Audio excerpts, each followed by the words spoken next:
Welcome to our channel. ఈరోజు మనతో పాటు ఉన్నారండి హోమియోపతి డాక్టర్ భరద్వాజ్ గారు. సార్తో ఈరోజు మనం ఎందుకున్నామంటే ఈ మధ్యకాలంలో మనం చూస్తూ ఉన్నాం, మన ఇండియాలోనే కాదు ప్రపంచంలోనే ఎరిక్షన్ ప్రాబ్లం ఎక్కువగా ఫేస్ చేస్తూ ఉన్నారు. అదే అండి అంగస్తంభన సమస్య. ఈ సమస్యకి హోమియోపతిలో చాలా చక్కటి సొల్యూషన్ ఉంది. ఒక మంచి హోమ్ రెమెడీ కూడా చెప్తా అంటున్నారు. సో అదేంత సార్ ద్వారా తెలుసుకుందాం. నమస్తే సార్. నమస్తే అండి సార్, నిజర్లీ చూస్తే సార్ ఒక 50 నుంచి 60% పీపుల్స్కి ఈ అంగస్తంభన సమస్య ఉంది సార్. ఈ సమస్యతో చాలా మంది ప్రాబ్లం ఫేస్ చేస్తుంది, కానీ ఒకరికి చెప్పుకోలేరు ఈ ప్రాబ్లమ్ని. సో ఇంట్లో ఒకవేళ భార్యతో కరెక్ట్ గా లేకపోతే గన సో తను ఏమనుకుంటుందో, పెళ్లికి ముందు కూడా ఇంట్లో వాళ్ళకి చెప్తే వీడు వేరే టైప్ అనుకోని చెప్పేసి వాళ్ళ ఇంట్లో వాళ్ళకి కూడా చెప్పకుండా సో ఈ ప్రాబ్లమ్ ని మనసులోనే అంటే ఇంటర్నల్ గా ఈ ప్రాబ్లం ఫేస్ చేస్తా ఉన్నారు. సో ఈ ప్రాబ్లం కి మీరు ఎలాంటి సొల్యూషన్ చెప్పబోతున్నారు? అసలు ఈ ప్రాబ్లం ఎందుకు వస్తా ఉంది? మీరు చెప్పింది అబ్జల్యూట్లీ కరెక్ట్ అండి. ఎందుకంటే మా ఫ్రెండే ఒక అతను ఉన్నాడు, ఆండ్రాలజీ చేశాడనమాట. ఆండ్రాలజీ చేసి ఆయన ఏం చేశాడంటే ఫస్ట్ అసలు ఈ ప్రాబ్లం వచ్చిన వాళ్ళని ఇంకా కొన్ని వీడియోస్ పెట్టడం స్టార్ట్ చేశాడు. ఫైనల్గా ఎంతమందికి ఈ ప్రాబ్లం ఉంది అంటే ఈ ప్రాబ్లం వల్ల ఆయన సపరేట్ క్లినికే పెట్టేశాడు. ఇంకా ఓన్లీ ఎరెక్టైల్ డిస్ఫంక్షన్, మనం సైంటిఫిక్గా దీన్ని ఎరెక్టైల్ డిస్ఫంక్షన్ అంటాము. సో దీనికి క్లినికే పెట్టేశాడు. ఇప్పుడు ఆయన దగ్గర అపాయింట్మెంట్ కావాలంటే మినిమం 1 month వెయిట్ చేయాలన్నమాట. సో అంత విచ్చలవిడిగా ఈ ప్రాబ్లం ఉంది. మనము పాతకాలం నుంచి ఎలా ఉండేదంటే వాడికి ఏ టాలెంట్ అన్నా ఉండనియండి, కాకపోతే రీప్రొడక్టివ్గా చాలా స్ట్రాంగ్గా ఉండాలి.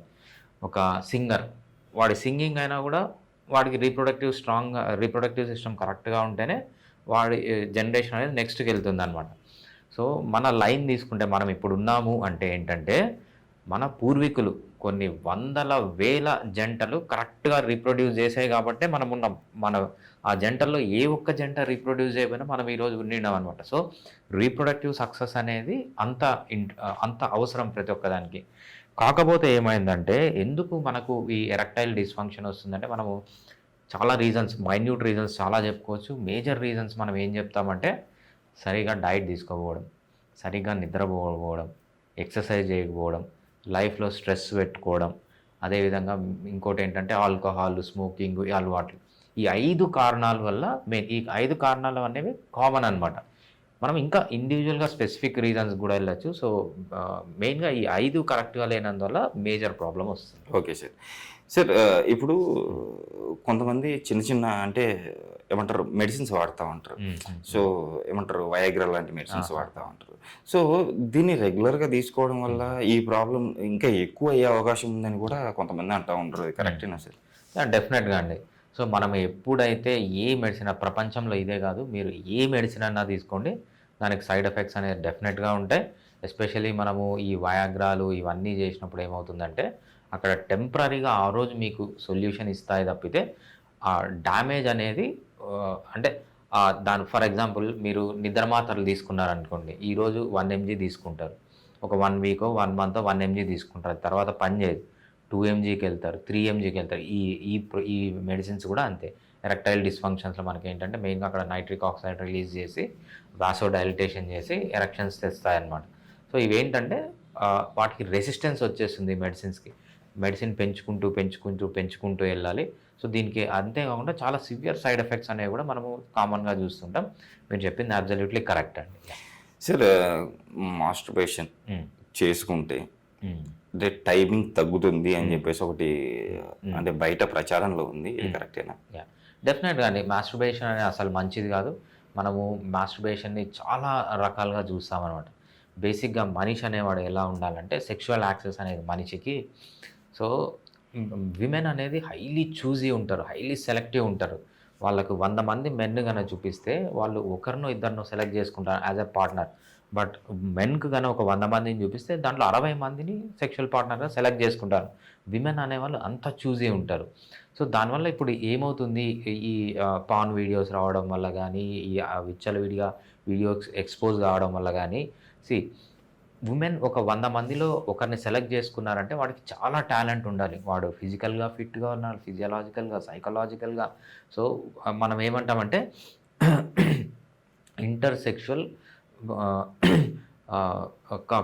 ఇంట్రాసెక్షువల్ కాంపిటీషన్ అని మెన్కి కాంపిటీషన్ అంటాం అనమాట.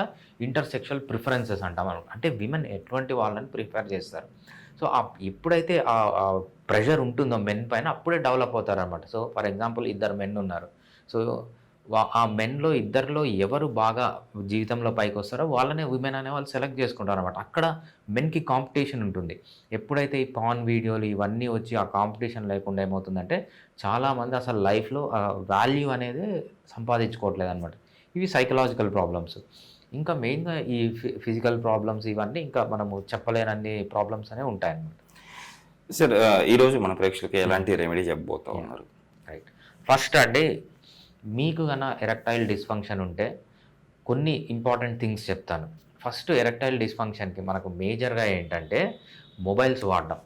మొబైల్స్ వాడితే ఏమవుతుందంటే మొబైల్‌లో నుంచి మనకు ఈ హీట్ రేడియేషన్ ఇన్ఫ్రారెడ్ రేడియేషన్ వస్తుందనమాట.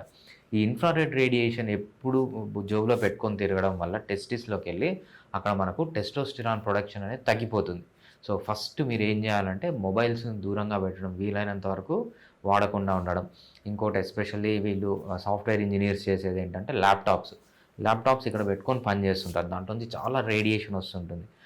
అంటే ఇన్ఫ్రారెడ్ రేడియేషన్ అంటామనమాట. ఈ ఇన్ఫ్రారెడ్ రేడియేషన్ వల్ల మొత్తం హీట్ అయిపోయి, హీట్ వల్ల ఏంటంటే టెస్టోస్టిరాన్ పడిపోతుంది. ఇంకోటి ఇంపార్టెంట్ థింగ్ ఏంటంటే మనకు కింద పెన్నిస్ ఆ ఏరియా ఉన్నప్పుడు అక్కడ మొత్తం బ్లడ్ వెజల్స్, నర్వ్స్ అన్నీ పోతుంటాయన్నమాట. ఈ పోయేటప్పుడు ఏంటంటే మన పాతకాలం మనుషులెప్పుడూ ఒక మెత్తటి చైర్ పైన గానీ, లేకపోతే ఒక బైక్ డ్రైవింగ్ గానీ ఇవెప్పుడూ చేయలేదు. మీరు ఎప్పుడైతే బైక్‌కి ఇటు సైడ్ కాళ్ళేసి కూర్చోవడం గానీ, మెత్తటి చైర్ పైన కూర్చోవడం కింద ప్రెషర్ పడుతుందనమాట. ప్రెషర్ పడినప్పుడు అక్కడ నర్వ్స్ కానీ, లేకపోతే బ్లడ్ వెజల్స్ కానీ అన్నీ డ్యామేజ్ అవ్వడం వల్ల ఈ ఎరెక్టైల్ డిస్‌ఫంక్షన్ అనేది వస్తుంది. మీరు ఫస్ట్ చేయాల్సింది ఏంటంటే వేడికి దూరంగా ఉండండి, ఎక్కువసేపు కూర్చోవద్దు. ఈ 2 పాటిస్తే మోస్ట్ ఆఫ్ ది టైమ్‌లో మీకేంటంటే ఇవి ఈజీలీ కంట్రోలబుల్ థింగ్స్ అనమాట. ఇవి కాకుండా కంట్రోల్ చేయలేనివి ఇంకా చాలా ఉన్నాయి.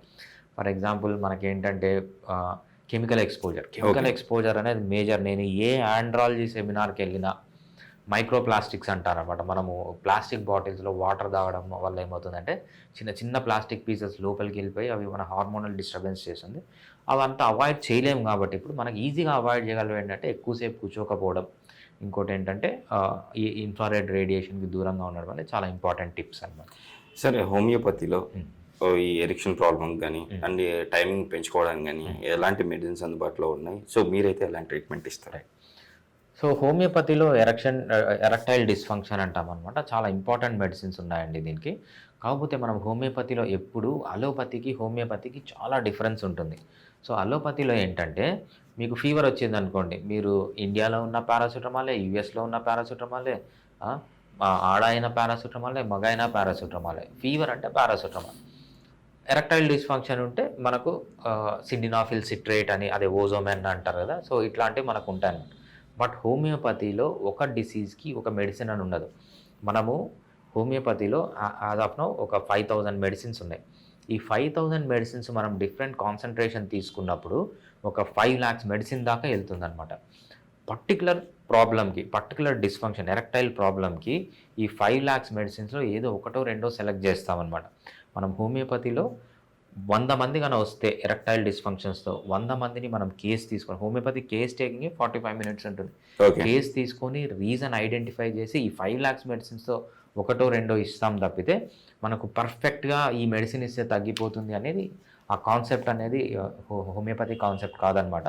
హోమియోపతిలో ఏంటంటే ఇండివిజువలైజేషన్, ఈ పర్సన్‌కి ఎందుకు వచ్చింది, వాడు ఫిజియోలాజికల్ సిమ్టమ్స్ ఎలా ఉన్నాయి, వాడి ఫిజికల్ సిమ్టమ్స్ ఎలా ఉన్నాయి, సైకలాజికల్‌గా వాడు ఎలా ప్రాబ్లంలో ఉన్నాడు అని ఇవన్నీ అసెస్ చేసి చెప్పాలి తప్పితే మనం పిన్ పాయింట్గా ఈ డిసీజ్‌కి ఈ ప్రాబ్లమ్ అని ఈ డిసీజ్‌కి ఈ మెడిసిన్ అని హోమియోపతిలో ఉండదన్నమాట. లేదు సార్, ఈరోజు మన ప్రేక్షకులకి చాలా చక్కటి వివరణ ఇచ్చారు. అట్ ద సేమ్ టైం మిమ్మల్ని కలవాలంటే డైరెక్ట్గా సో ఎలా మిమ్మల్ని కాంటాక్ట్ అవ్వాలి? నా ఫోన్ నెంబర్ వచ్చి 7997100303 అండి. సో మనకు మల్టిపుల్ బ్రాంచెస్ ఉన్నాయి. మీకు నియరెస్ట్ ఇక్కడ ఈ ఫోన్ నెంబర్కి కాల్ చేస్తే డీటెయిల్స్ అన్నీ మీకు చెప్తారు. సో ఫిజికల్గా హైదరాబాద్లో అయితే నేను మణికొండలో ఉంటాను. జస్ట్ గోల్డెన్ టెంపుల్ ఉంది కదా, గోల్డెన్ టెంపుల్ ఆపోజిట్లోనే ఉంటానన్నమాట. Thank you sir. థ్యాంక్స్ అండి.